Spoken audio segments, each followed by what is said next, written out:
Funding for This Is Nashville comes from you, our listeners, and Music City Prep Clinic, Nashville-based provider for PrEP, and offering comprehensive sexual health services in an environment designed to be safe, professional, and shame-free. Learn more at musiccityprep.org. I'm Khalil Ekulona, and this is Nashville.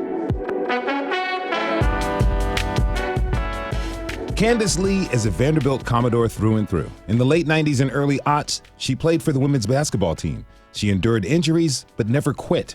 After her playing days were over, she moved to the administration side of sports, also earning a PhD from the university. So what's it like to get inside the mind of an athletic director for a school and arguably the most powerful athletic conference in the country? Well, we're about to find out. I'd like to welcome Candice Lee to This Is Nashville. Candice, thank you for being here. Thank you so much for having me. How are you doing today? So I am doing well, but there are a lot of things going on. From a work standpoint, we are knee deep in SEC baseball season. Mm-hmm. Our women's tennis team is competing in the SEC championship. They're doing very well.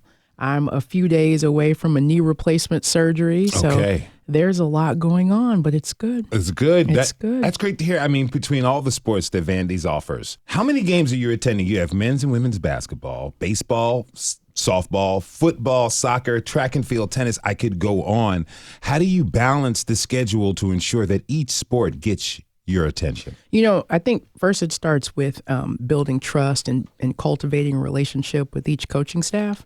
I think that they know that I'm deeply committed to their success, and there is only one of me, so I do have to be judicious with how I spend my time. But my goal is to get around to everyone and to be seen as much as possible, because presence is so important, especially for young people to know that you're paying attention to what they do. And we have 16 varsity sports, but soon to be 17. So we technically have 17, but volleyball has not begun competing yet. And so even in this week alone, you know, I've watched baseball.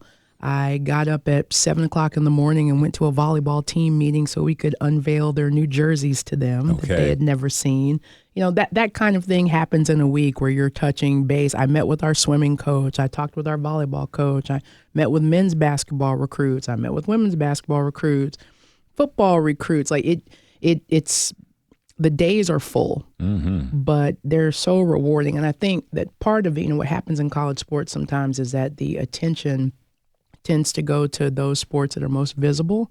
And of course, that does require a lot of resources, a lot of investment, a lot of attention on my part. But it's really important to me that all of our sports know that I know that what they're doing is critically important and meaningful, regardless of whether the external world celebrates them in the same way. Okay, so for listeners who may not be familiar with what the duties of an athletic director, tell us what an athletic director actually does. So, great question. So, I spend quite a bit of time fundraising, whether that is related to NIL or to our capital projects or to supporting specific sports. My job is to hire coaches, fire coaches if necessary. I have about 250 employees in my department.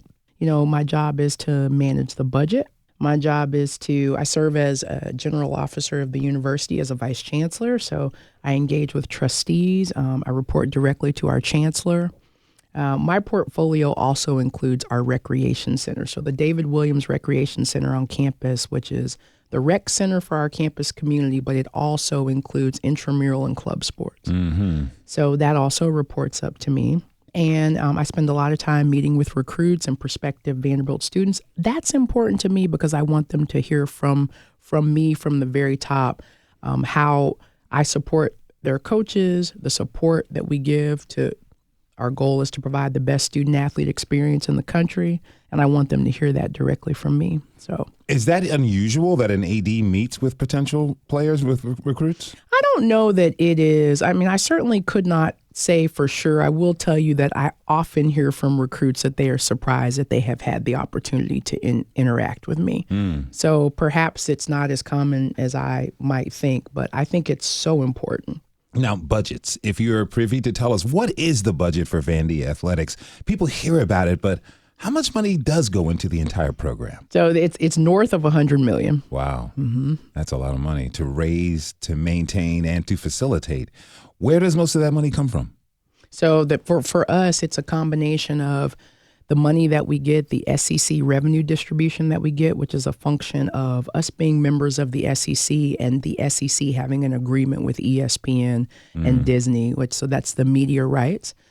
For us, it's also endowment distributions, the money that we basically bring in from the gate, so ticket revenue, concession revenue like game day related revenue, gifts and sponsorships, and then rental income, like if somebody comes and uses our facilities for outside use. So it's a combination of that. I imagine a lion's share of the ticket revenue probably comes from football and basketball, right? That's correct. How does that money get shared between the less popular sports? Because, we're going to talk about this a little bit later. Sometimes the changing landscape of sports in the finances, a lot of people pay attention to football, men's basketball. Now, currently, they're paying attention to women's basketball. It's high time that they are. I actually believe the game is better on the women's side. And they feel like they're going to get the lion's share of the money. And teams like golf or tennis and soccer will get crumbs. Is that the case at Vandy? So I think, it's actually very complicated. The economics of college athletics is pretty complicated. And, one of the revenue sources for us is also just sheer investment from the university. That's important because, it is not out of line with how, as a university, we invest in other core mission or mission critical areas. It's consistent with that. I would say that the way that this operates is that the bulk of the revenue is tied to football and to men's basketball. I think that is the case nationally. And then those funds are used to essentially ensure that the entire department can operate. Okay. So now when you look at, so every sport does have its own P&L. And so you could look at, like, for example, one of our sports, men's golf, is actually fully endowed. Their scholarships are fully endowed. So there are donors who have created endowments that then the money that spins off from the endowment actually covers the cost of the scholarships. I think that that's a beautiful model, particularly for the what you might call Olympic sports or non-revenue sports. In a perfect world, I would be raising money not just for NIL or for facilities, but also for scholarship endowment and program endowment. That's really important to me, too, because you want to create like a sustainable revenue stream so that these opportunities will outlast you. I deeply believe in the power of sports and the opportunity to create these spaces for young people. It makes such a difference in the trajectory of their life. And so endowment sort of ensures that, regardless of who the leader is and what the priorities are, that those opportunities will always be there. Now, sometimes universities have to cut athletic programs. I'm thinking of my time in Albuquerque when the University of New Mexico had to cut a few programs due to budget cuts.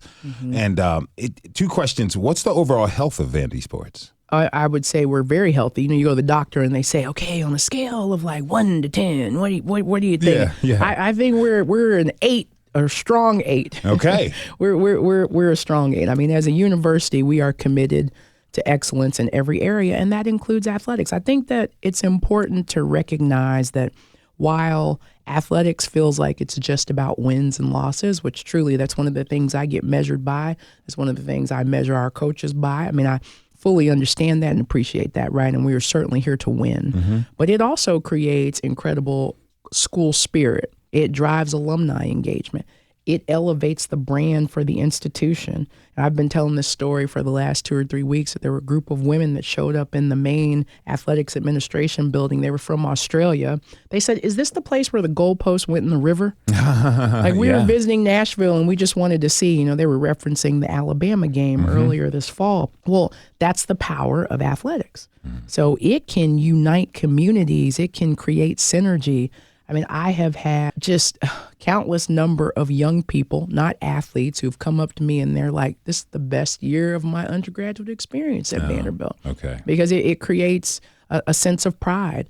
And so I think, and if you look back in the history of college athletics and American higher education, athletics has always been used to drive revenue and to increase brand. So this isn't new, right? So I think we have to think about all the ways that it can be leveraged, not just domestically, but also internationally. So it's a priority for us. I'm curious about what happens to student athletes if their program is cut because of budgets. Are their scholarships still honored? What happens to them? So during my time, I mean, fortunately, as during my last 5 years as the athletic director, I have not discontinued any sports. I've only added women's volleyball, but I have been an administrator for several years in the department. And during my time, we did discontinue men's soccer. And when we did that, that's a very hard decision. I mean, there are all kinds of reasons why leadership felt that was the thing to do, and it makes sense. Well, at that time, unfortunately, like we ended the program, and we ended it pretty quickly. Like as soon as that last season was played, the team was notified, but all of those young people got to keep their scholarship. So if you decided to stay at the institution, you did not lose your scholarship. And, there were several student athletes that elected to transfer, but some stayed. And I think that's the right thing. I mean, we're going to do right by kids. That was certainly the case when David Williams was our athletic director. And that's an important component to who we are. It's part of our DNA, and I would continue the same. I mean, that's essential, I imagine, on the recruiting trips. If you're meeting a potential recruit and their parents, you want to ensure them that their kid is going to be taken care of. Not only are they going to be trained to excel at their sport, but they're going to be formed into being, contributing members of our society as adults. I know that's what a lot of coaches say when they're sitting in the living room with a potential star athlete. Oh, that's exactly right. I mean, my staff probably gets tired of me saying that, the biggest thing we do every day is we take care of other people's children. Mm-hmm. And most of the people on my staff, or many of the people on my staff, are parents. And we understand what that means. I have a son. I understand like the responsibility and the privilege that it is to care for not just your child, but for other people's children. Yeah. And so, that's important to me, that we operate with integrity, but also I want what we say and what we do to match. And so they can hold me accountable. When I talk to recruits, they can hold me accountable to what I'm saying. You have a son. Is he a basketball player? If he was sitting here, he'd tell you he's a great basketball player, but he was not a student athlete. Okay. As I mentioned before, you're the first Black female athletic director in the SEC. And as I said as well, SEC is the top, if not one of the top athletic conferences in the nation. It's got big-time schools: Alabama, LSU, Texas, Georgia, Oklahoma. It can go on. And that position of athletic directors traditionally has been dominated by men. Take me back to your first year in this position, specifically dealing with like the first SEC football media conference you attended. What was going through your mind?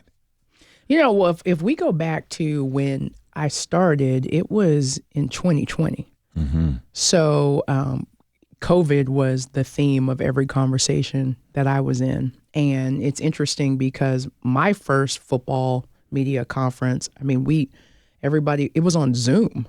Okay. Right, because people were not interacting in person, and that was a unique year, obviously, for a lot of reasons, but including the fact that we competed in front of no fans, and we played a conference-only schedule.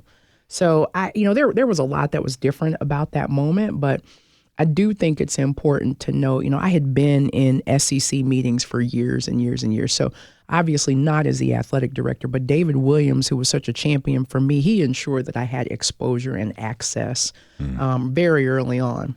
So I had formed some relationships, so at least had an inkling of what to expect. Now, none of us could have expected a global pandemic. Yes. And so that dominated the first year and a half of my tenure.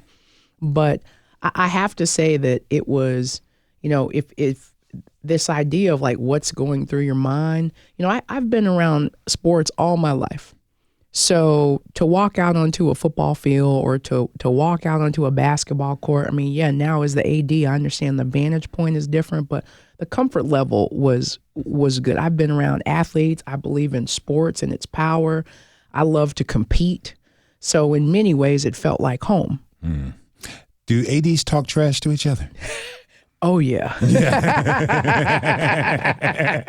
What'd you have to say to the Crimson Tide AD after that game last year? Now, listen, ADs talk trash to each other. I like to be above reproach. Okay. I try not to use social media to talk my trash, and I try to be very friendly. I mean, I think the reality is that I know, so there's a couple things. one, it's really important to me that we operate like we expect to win. So as excited as, of course, we were excited. I'm from Alabama. Oh, wow. And so, to win that game, and I had cousins who I didn't even know were cousins that wanted to come. And, you know how that goes, right? Yes. And I had family here. And we know the big brand that is Alabama. So, we thoroughly enjoyed it. But we do expect to win every time we compete, every single time. So while I want to enjoy it while not acting like it was a surprise. I remember that day. I was down at Centennial Park at another event, basically like Nashville International Day, and I kept hearing cheers and cheers, and I said to myself, I think Vandy's going to win. I didn't even check the score. I could just tell by hearing the crowd's reaction that Vandy's going to win, and it's amazing, and it was an amazing atmosphere all across the city. But there's not many women who are athletic directors in college sports. Do you have is there a community of female athletic directors? Do you all talk to each other and help support each other and guide each other through as you all are breaking new ground in this field? Certainly. I think at the Power 4 level, I think there are only 6 or 7 of us. And we are all on a group text. The number's so small, we're just on a group text. And 3 of us are Black women. And so I think there is certainly a very strong kinship among that entire group. I would say then if you were to pull out this subgroup of myself and Carla Williams at Virginia and Nina King at Duke, there's some similarity with our lived experiences that you just connect at a deeper level. We each of us has on our desk it's a willow tree angel. It's a Black woman with her arms outstretched, and the piece is, and she is sort of unapologetically Black. She has dread. She's got her hands out, and it's called Courageous Joy. And we each have one on our desk, and the idea. So I bought one for myself and for them, and we said, okay. And I just love those angels. So I bought one for each of us, and then we said, okay, Nina, you're the newest because she got her job in 2021.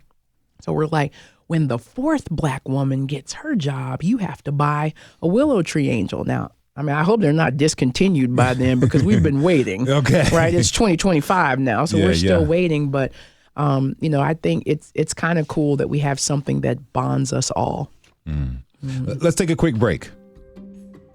When we come back, we'll talk about the transfer portal, NIL, and the changing landscape of college sports with Vanderbilt's athletic director, Candice Lee. It's all about the money, y'all. Stay with us. This is Nashville.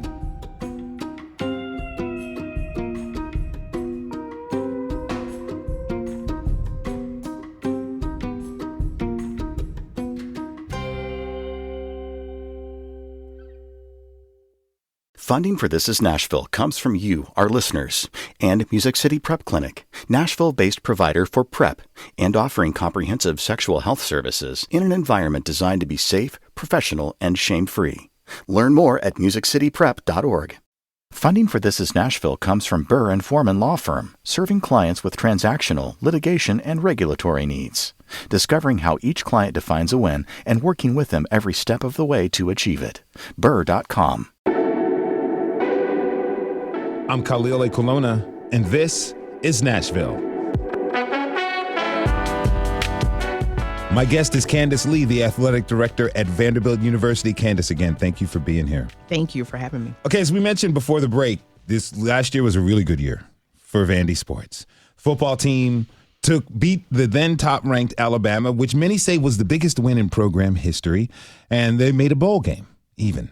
I understand the head football coach was your hire, right? Correct. You made you feel pretty proud about your choice.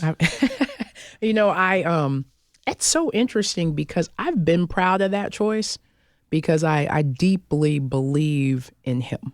And so our values are aligned. I think his leadership is impeccable. I think he has X's and O's and domain expertise. His care level is off the charts. Like for me, he's all the things that I think make a great coach. And so, I'm not excited because I'm patting myself on the back because, this makes me look good. The reality is that I was proud of that hire when we were 2-10 because I understood what we were building and I know what building looks like. And so it's very important that I don't operate like a fan. right? Yes. And everything be on an emotional whim. And that's no disrespect to fans, because fans have a job. It's to be a fan, right? Fandom is their job. And my job is to think about how are we putting our coaches in position to execute on the shared vision that we have. And I deeply believe that Clark Lee is the one to do that. What was cool about the Alabama game and this year is that you just started to see some results that fit the process that you believe in, right? That people could then celebrate. Because, again, the winning is an important metric. And we can't apologize for wanting to win. I mean, we have to win, right? That's the goal. That's the goal. So, but I do want to say that it was just cool for people to get to celebrate with us. But, that Alabama game is the function of a lot of time and effort, right? It doesn't just happen that morning. They also had Texas on the ropes, too. Absolutely. Almost won that game. Absolutely. Almost beat Missouri at Missouri. I mean, there were... I'm very proud of the progress that we're making. And, our Chancellor, Daniel Dearmeyer, always says we're proud but not satisfied. And I love that, because we do need to be proud of the progress we're making, but we're hungry for more. And so that's how I think about it. But really proud of our football program and the big step that they took. And now we're ready to take another step. And the women's basketball team has what appears to be the next women's basketball star in Michaela Blakes. She was voted the 24-25 National Freshman of the Year, made several All-American teams, rewrote the record books, most notably with her 55-point torching of Auburn in February. As a former member of the women's basketball team, how did you feel watching her take over the nation with her game? I at one point, I think it was because the Auburn game, I think that was the second time that she had scored 50 points. Yeah, the 51 earlier, right? Yeah, that's right. And so that game was it was so compelling because she had to go to the free throw line and be perfect. She had to hit 3 free throws in regulation to take the game into overtime. And with like 1 second left, something like that. And I got on a text with our general counsel, who's a woman, our vice chancellor general counsel, and then our provost, and said, oh man, this girl's got ice in her veins.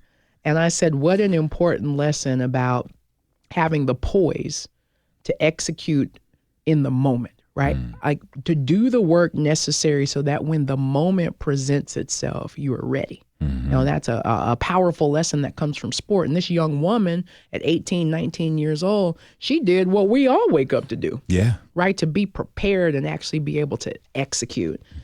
I think she's a phenomenal young woman. I mean, she's great in the classroom. She's great in the community. She's a generational talent. From everything I can tell, she's a great teammate. And I mean, I loved watching. I just love competing. I love competing. I love winning, but I love watching her play. She's really fun to watch. I scored 55 points at a basketball game once. When was that? Do tell. No one remembered because my mom unplugged the PlayStation.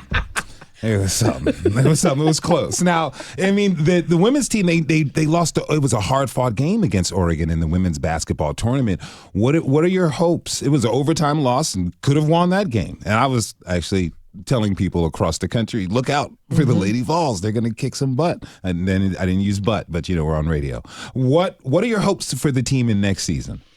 I think that, what I'm looking for all of our teams is for we want to reach our potential, right? So potential is based on, potential is a very local thing, right? So like some teams, depending on the, where they are sort of in the development of the program and who's on the team, like, the goals can be different based on local conditions. This is a program that I believe can win a national championship. I think that about both of our basketball programs. I think that about our football program. I can go on and on and on. Like I believe we can win national championships across the board at Vanderbilt. Right? We still have more investing to do. We still have some work to do. But that is the goal, to be the best in the country. And so, for women's basketball, I think that I'm meeting with a recruit later today. I like what Coach Ralph and her team are doing, the kind of young women that they're bringing into the program. And I think high character, high basketball IQ, really tough, great workers, nice young people. You know, you can, the thing that I tell recruits all the time is that you don't have to compromise when you come here. And there are not a lot of decisions in life that you get to make where you don't have to compromise. That's true. But you can have it all at Vanderbilt. And listeners, I want to correct myself. I said Lady Vols, I meant Lady Commodores. I know. Please don't at me, y'all. I was going to get mad at you, but since I'm in your house, I decided to be respectful. I appreciate your kindness. Thank you very much. Very much. I got to ask you about something. Are you worried about the transfer portal? Are you worried about the transfer portal coming in and snapping up a player like Michaela Blakes? I think that here's the deal with the transfer portal. When you put it together with NIL, which is currently unregulated, each of those things weaponizes the other. Now, on its face, the transfer portal, you know, it promotes player movement. And if a young person is not happy where they are or there is a better fit for them, I don't know that I begrudge them the opportunity to go somewhere else. The concern that I have about the transfer portal is that I do think that there are a lot of cooks in the kitchen and a lot of people that are influencing young people to make decisions that may or may not be in their best interest. And, you know, when you look at someone who has been to 6 institutions, or you look at someone who's 26 years old playing against 17-year-olds, I just wonder to what end. Like, I wonder about long-term implications. So I don't know if worry about it. It's part of the deal now. It's part of modern day college athletics. So worry, not so much. I worry maybe more about long term. What are the messages that we're sending as it relates to, you know, how you work through things. I'm a little worried about that. I understand. Can you, for listeners who may not like transfer portal, what is this? Explain to us briefly what the transfer portal is. So historically, there had been some sports where if you transfer, you'd have to sit out a year. And then in certain sports, you could transfer and play immediately. With the advent of the transfer portal, a young person, the other thing I should say is that historically, if you were going to leave, you had to get permission from your institution. And if permission wasn't granted, there could be some ramifications. Anyway, what it does is that it aids freedom of movement for young people. So like if a student athlete wants to leave, they simply need to put their name into the transfer portal and they are free to be recruited by other institutions. So, and there's currently no limit on the number of times that can happen. So what's happening right now is that a lot of these transfer portal decisions are being made because young people are getting offers, NIL offers that, you know, they could be larger than the offer that they have at their current institution. And so they're making decisions in part. I certainly can't say this for every young person, but I do think you have some young people that are making decisions for economic reasons. Yeah. I do think that the changing economics in college athletics, I understand it. There's a lot of money that's being pumped into college athletics these days. You know, and for the longest time, these student athletes did not have the opportunity to participate in that. And we can go down a whole road about, you know, who is playing football and who is playing men's basketball and who, right? Yeah. We can have a whole social justice conversation, or, you know, we can do that. It's actually very complex. But I think that I just want to feel confident that this is, we say we're a higher education activity. We say that we're built on amateurism. We should reflect that in what we do. And so once again, like when I'm talking about my staff, right, what we do and what we say, those should match. Yeah. Right now, we have a disconnect. There's a pretty big disconnect, and we're talking about NIL for listeners. That is name, image, and likeness. That means that a student athlete can make money and profit from their name, image, and likeness. In the past, that was prohibited to students. Now they can make that money. And it's kind of like, do you feel sometimes some of these schools, particularly the football schools, are hiring essentially what are general managers, like the pros? Is Vanderbilt going to take a step like that to help handle and coordinate these changing landscape and the logistics involved with ensuring that players are getting their proper money? So yes, the answer is yes, because that's the direction we're going. So, but let me say this. So the thing is, we have not yet seen true NIL. What we've seen is pay for play. Okay. So true NIL I mean, if you believe in America, then that's probably a loaded thing to say today. But if the idea that someone could monetize their name, their image, or their likeness based on a market, I don't see anything wrong with that. Yeah. So that's true NIL, right? There is a brand out there that looks at you and sees all of your followers and your prestige can help their brand, so they're going to pay you, and that makes sense to me. That is true NIL. We've not gotten to that yet because we are unregulated in this space. Mm-hmm. Now, if the House settlement is passed, there is some stability coming if that actually comes to fruition. At the moment, though, we've not written. Now, of course, I'm generalizing because you do have some young people that are participating in true NIL, but all the uproar is not about true NIL. Gotcha. The uproar is about people inducing kids to come to their schools by paying, right? Mm-hmm. So that's an important piece because I think if we were just talking about true NIL, I don't know that it would be controversial. Gotcha. So then your other point was, so the professionalized approach. If the House settlement goes into effect, because these GM decisions or these GM personnel hires that you're seeing, it's because people are preparing for the opportunity to share revenue directly with student athletes, which is not, that is separate. That would be a function of the House settlement. There would be a cap.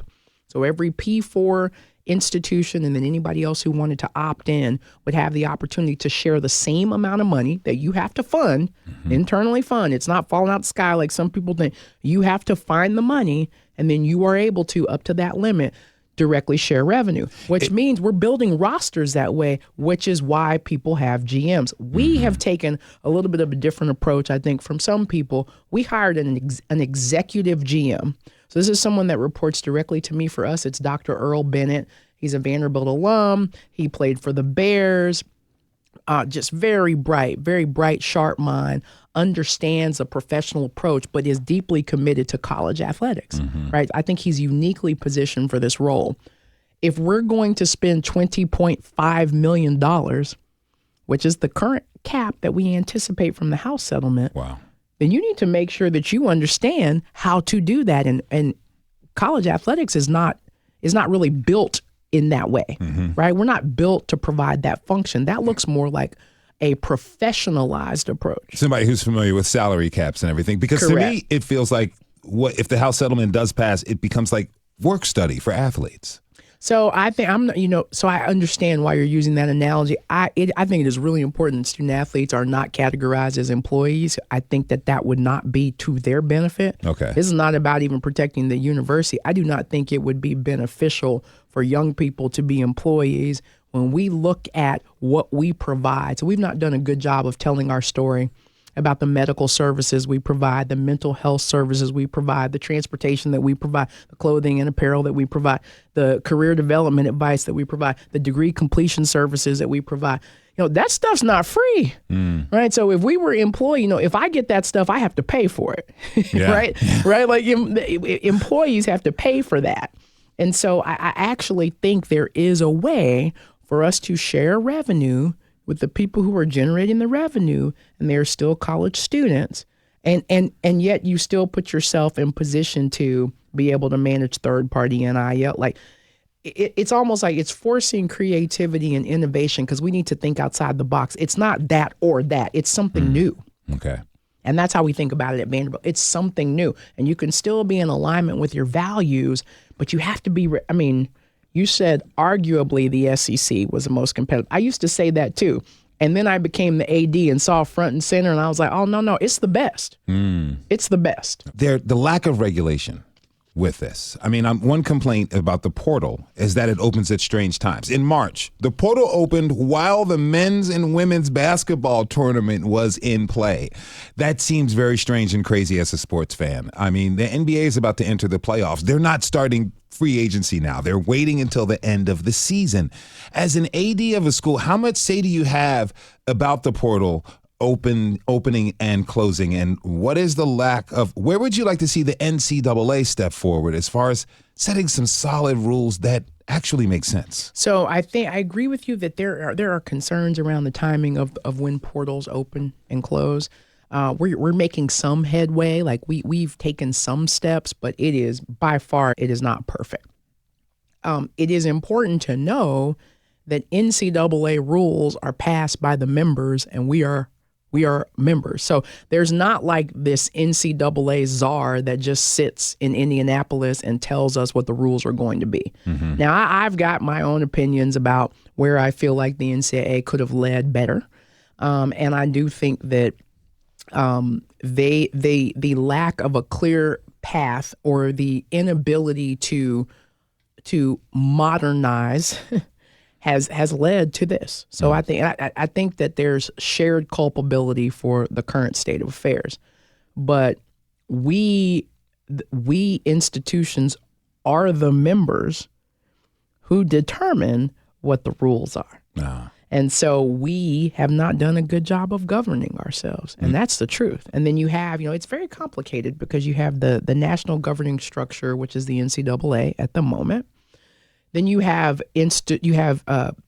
conference governance. Mm-hmm. So a conference could have a rule that trumps the NCAA. It cannot be lesser than, but it could be more rigid than. And then you have institutional policies.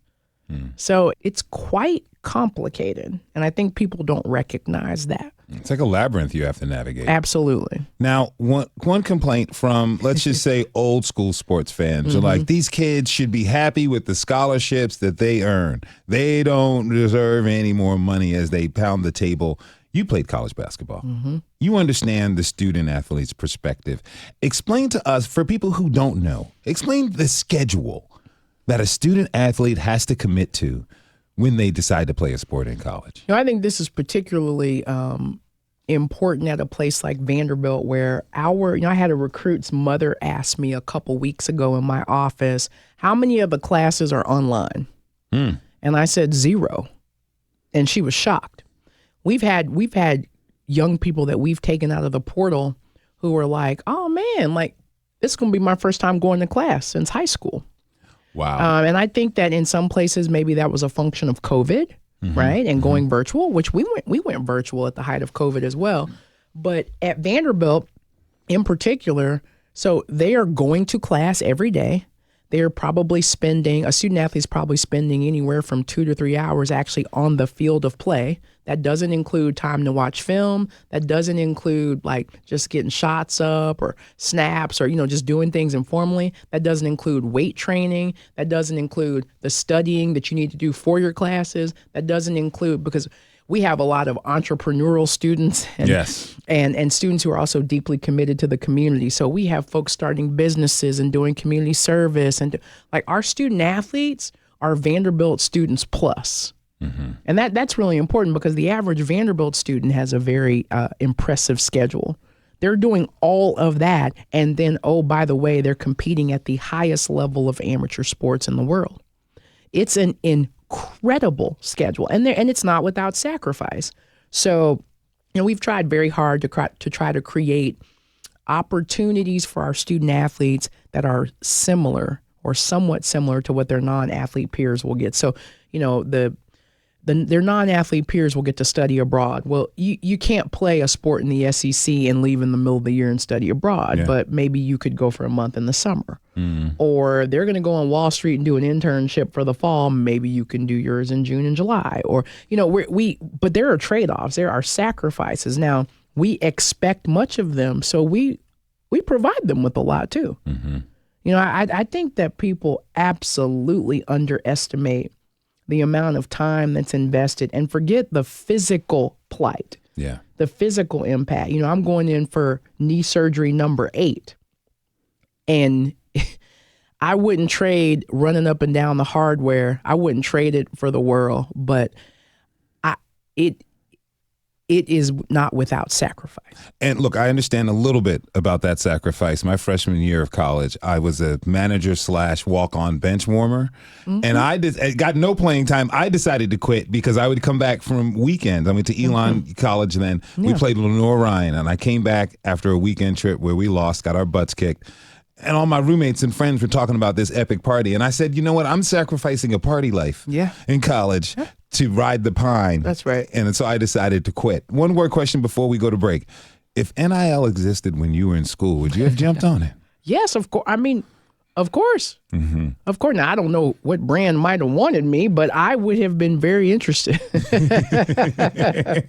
You can't blame the kids for making a buck, I guess, right? Of course not.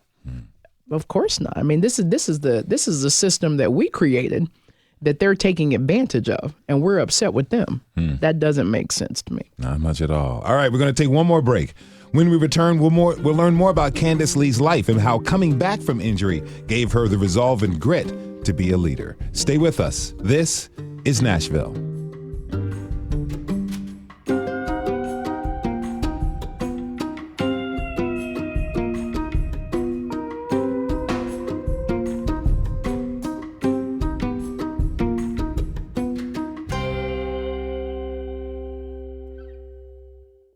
Funding for This is Nashville comes from you, our listeners, and Music City Prep Clinic, Nashville-based provider for prep and offering comprehensive sexual health services in an environment designed to be safe, professional, and shame-free. Learn more at musiccityprep.org. I'm Khalil A. Colonna, and this is Nashville. My guest is Candice Lee, the athletic director of Vanderbilt University. Now, Candice, you played basketball at Vandy for 6 years. Mm-hmm. There you suffered some pretty serious injuries, yet you came back. What was going on with that? A lot of people would stop at the first injury. Some people would say, I have to recalibrate, figure out my life. I went for it and I tried, but you didn't stop. You battled back from injury after injury, and you kept going.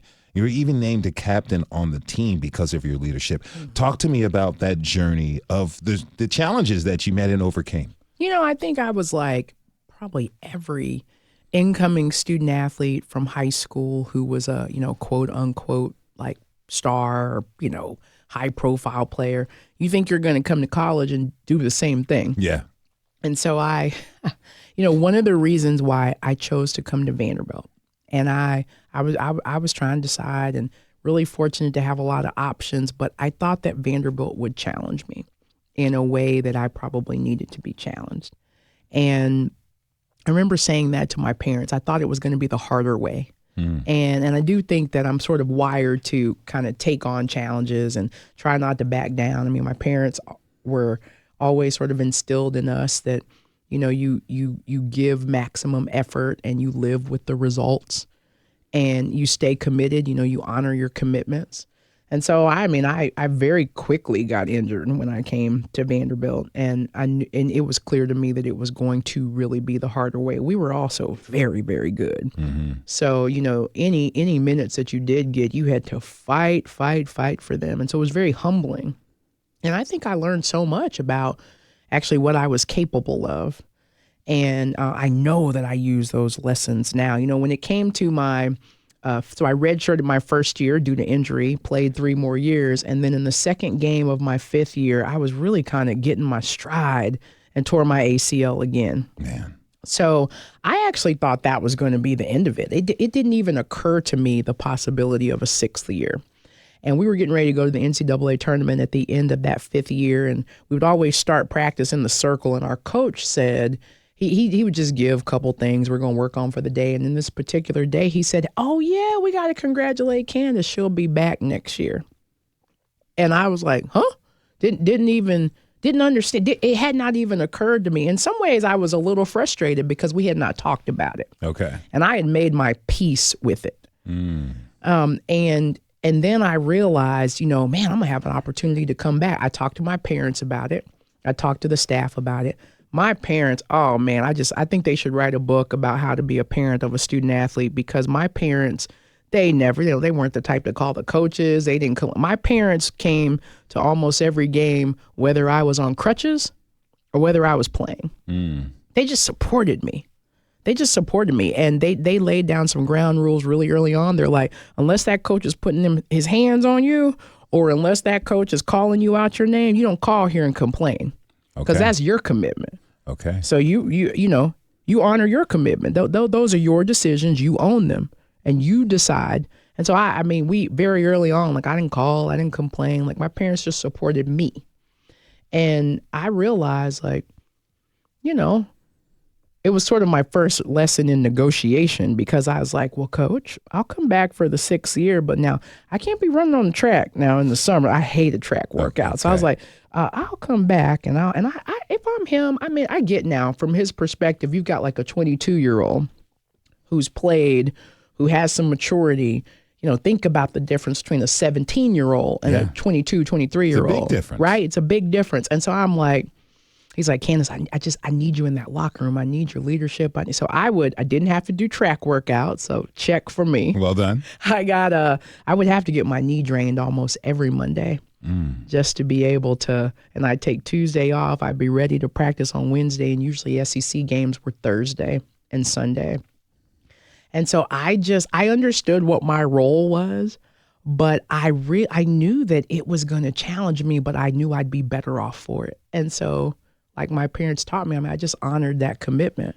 Now, that's probably why I'm having a knee replacement next week. But I mean, I have no regrets, though, because I learned so much. Did something happen in that 6th year, that unexpected 6th year, that led you to think, maybe I take a step into college athletic administration? Yeah, what happened was David Williams happened. So he was a longtime athletic director at Vanderbilt, and just really a giant in so many ways.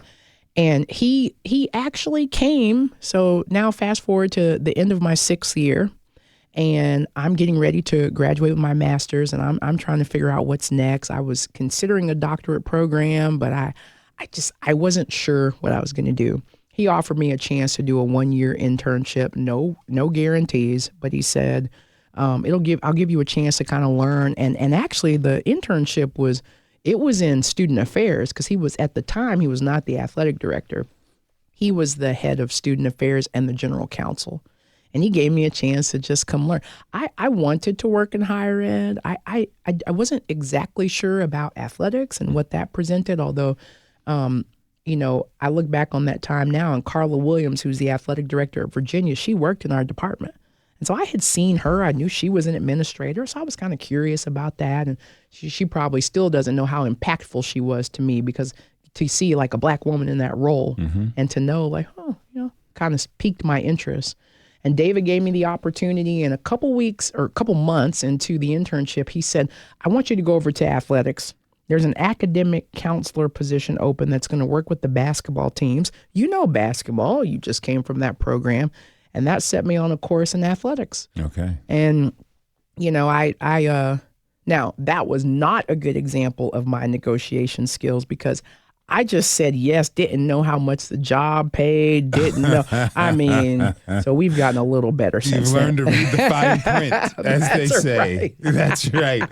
This has been really wonderful having you on and getting to know you. And I only have a couple minutes left, so I understand you're a pop culture junkie.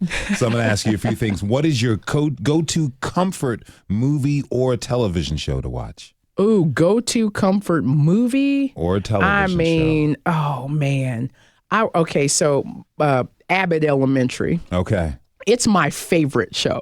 Like, I love it. I watch it over and over, and I love it. It makes me happy. Okay, I like that. All right, top 3 favorite albums. Oh, my goodness. Oh, yeah. Oh, man, my husband's going to be disappointed on this, because he's like a music junkie. And so, I mean, I feel like, so I'm like a big Luther Vandross fan. All right. Big. So you know that Superstar that had the 2 discs? Yes. Yeah, that's it. So that's got to be on there. Okay. I would say, I feel like almost anything with Michael Jackson, but maybe like the Bad album. The Bad album. Okay, yep. I thought you were going to say Thriller or Off the Wall. I know you did, but Okay. I mean, like, not that, no shade, right? I get you.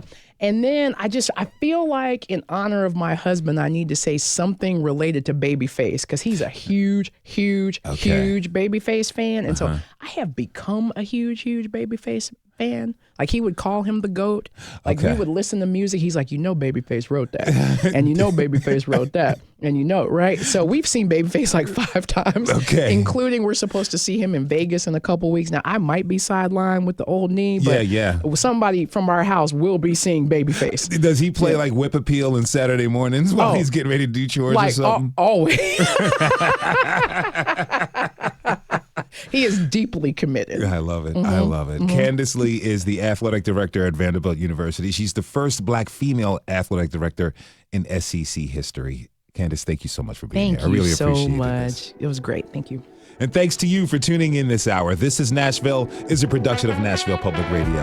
Today's episode was produced by yours truly. It was directed by Liv Lombardi, and our technical director and board operator is also the fantastic Liv Lombardi. The masterminds behind our theme music are Larange and Namir Blade. You can listen back at thisisnashville.org or wherever you get good podcasts. The conversation does not end here. Comment and tell us what you want to hear on the show by leaving us a message at 615-751-2500. You can also find us on Blue Sky, Instagram, and X at This Is Nashville.